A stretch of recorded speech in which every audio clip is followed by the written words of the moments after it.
Shalom Bapak Ibu dan Saudara-saudari yang terkasih dalam Tuhan Yesus Kristus. Bagaimana kabar hari ini? Semoga tetap semangat dan Tuhan selalu menyertai kita. Tema hari ini adalah aku dan seisi rumahku. Yosua 24 ayat ke-15. Demikian. Tetapi jika kamu anggap tidak baik untuk beribadah kepada Tuhan, pilihlah pada hari ini kepada siapa kamu akan beribadah.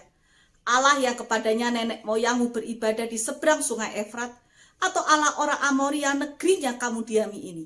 Tetapi aku dan seisi rumahku, kami akan beribadah kepada Tuhan. Demikianlah firman Tuhan. Mari kita sadari setiap saat kita diperhadapkan dengan berbagai pilihan. Setiap pilihan yang kita ambil akan membawa kehidupan kita sampai dengan saat kita hari ini. Demikian juga pilihan-pilihan kita akan membawa kita di masa depan, di saat itu dan di tempat itu. Yosua mempunyai pengalaman hidup di masa yang lalu berjalan bersama dengan Tuhan sebagai asisten Musa pada waktu itu. Dan ketika Musa meninggal, dia kemudian menjadi pemimpin bangsa Israel, pengganti Musa. Pengalaman perjalanan dan perjumpaan dengan Tuhan melahirkan iman yang bukan hanya ia miliki sendiri, tetapi juga merupakan iman seluruh anggota keluarganya.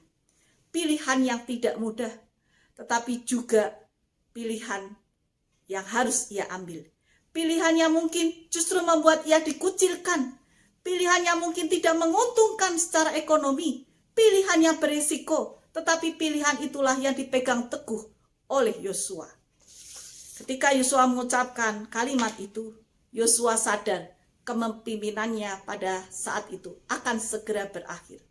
Lalu apa yang ia bisa berikan kepada bangsa Israel sebagai keteladanan di dalam keluarganya dan juga di dalam contoh kepada bangsa Israel, yaitu adalah ia mengikut Tuhan dengan setia apapun yang terjadi, baik dalam keadaan baik maupun tidak baik. Pilihan yang Yosua sampaikan adalah pilihan yang selalu ia buat setiap saat ketika ada persimpangan jalan di dalam pilihan hidupnya. Maka ia akan selalu memilih untuk beribadah kepada Allah Israel dan taat pada perintah-perintahnya. Teladan hidup Yosua dan keluarganya rupanya menggugah keluarga-keluarga bangsa Israel untuk mengikut Tuhan, walaupun sampai Yosua dan para tua-tua masih hidup. Sebuah quotes mengatakan demikian, jika bukan kepada Tuhan, kepada siapa lagi kita harus mengarahkan hidup ini? Oleh karena itu lebih baik segenggam padi di tanah yang berair daripada memiliki sepeti uang emas dan permata di padang pasir. Demikian juga lebih baik memiliki keluarga yang takut akan Tuhan dengan sedikit kekayaan, di mana tempat ada Tuhan dan firman-Nya. Karena hidup itu terjamin oleh yang hidup, bukan hanya oleh benda-benda mati saja.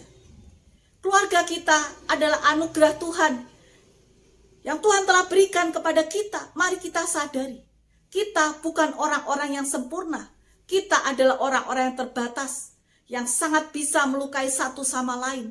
Tetapi Tuhan telah mempersatukan kita sebagai anggota keluarga, yang akan juga memampukan kita untuk saling mengasihi, saling melayani, saling mengampuni, dan bisa melayani Tuhan bersama-sama.